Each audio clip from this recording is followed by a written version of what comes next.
आपल्यासोबत वरुण सरदेसाई आहेत। वरुणची एकीकडे प्रत्येकाचं लक्ष होतं सिनेट निवडणुकीकडे, कशा प्रकारे सध्या परिस्थिती आहे, किती जण आघाडीवर आहेत?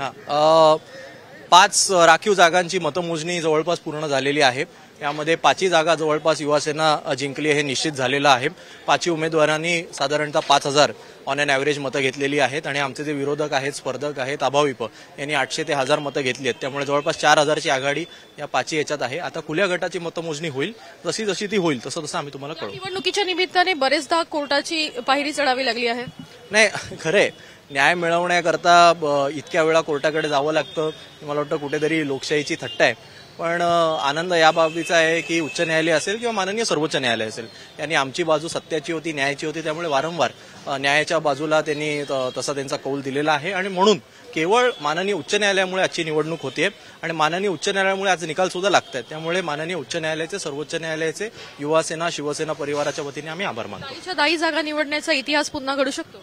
बघा, आता थोड्याच वेळात निकाल येतील, त्यामुळे उगाच ओव्हर कॉन्फिडन्समध्ये जास्त काही बोलण्यापेक्षा मी एवढं आपल्याला सांगतो, राखीव गटाच्या 5 जागा आम्ही जिंकलेलो आहोत। खुल्या गटाचा जसे जसे आमचे निकाल येतील तसे तसे आम्ही तुम्हाला कळवू। अंकित, एकीकडे युवासेनेनं प्रयत्न बराच घेतलेला होता आणि दुसरीकडे एक परीक्षा होती, खरं तर ही निवडणूक होईल की नाही। निवडणूक अखेर झाली आहे, निकाल हाती यायला झालेले आहेत। मला असं वाटतं की आपण पूर्ण निवडणुकीची जर प्रक्रिया बघितली तर जाहीर झाल्यापासून ते आज मतमोजणीपर्यंत आज रडीचा डाव हे समोरच्या संघटनेनं केला आहे आणि कुठे ना कुठेतरी आज आम्हाला समाधान आहे की लोकशाही खऱ्या पद्धतीनं वाचवण्याचं काम आमच्या सर्वोच्च न्यायालयाने देखील केलं, उच्च न्यायालयाने देखील केलं आणि आज कुठे ना कुठेतरी दिलासा या निमित्तानं आम्हाला मिळाला आहे, लोकशाहीला मिळाला आहे।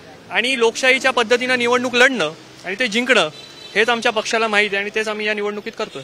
अनेक स्पीड ब्रेकर खरं तर या निवडणुकीच्या निमित्तानं बघायला मिळाले होते। एकीकडे विकासाचं स्पीड ब्रेकर म्हणून उद्धव ठाकरे यांच्याकडे बोट ठेवलं जायचं, पण इलेक्शनसाठी स्पीड ब्रेकर बरेच आले होते। आमच्या पक्षाच्या गाडीचं सस्पेन्शन एकदम जोरदार आहे, म्हणून त्यांनी मोठे स्पीड ब्रेकर आणि मुंबईच्या रस्त्यावरती आज इतके मोठे मोठे खड्डे आहेत, ते जरी असले तरी आमच्या गाडीचं सस्पेन्शन जोरदार आहे सर्व पेलवायला। नक्कीच आपण बघतोय की या ठिकाणी जे आहे ते किती स्पीड ब्रेकर आले तरी आमच्या गाडीचं सस्पेन्शन एकदम जोरात आहे, असं वक्तव्य जे आहे ते युवा सेनेतर्फे करण्यात आलेलं आहे। युवा सेनेचे 5 जे रिझर्वेशन कॅटेगरीतले उमेदवार होते ते सध्या आघाडीवर आहेत आणि कुठल्याही क्षणी या संदर्भातला निकाल लागू शकतो असंही मत व्यक्त केलेलं आहे।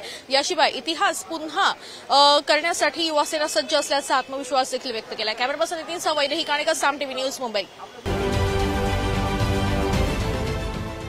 देश विदेशातील प्रत्येक घडामोडींचे लाईव्ह अपडेट मिळवण्यासाठी आता साम टीव्हीच्या सर्व सोशल मीडिया प्लॅटफॉर्मला लाईक, फॉलो आणि सबस्क्राईब करा। तसंच सर्व नोटिफिकेशनसाठी बेल आयकॉन प्रेस करायला विसरू नका।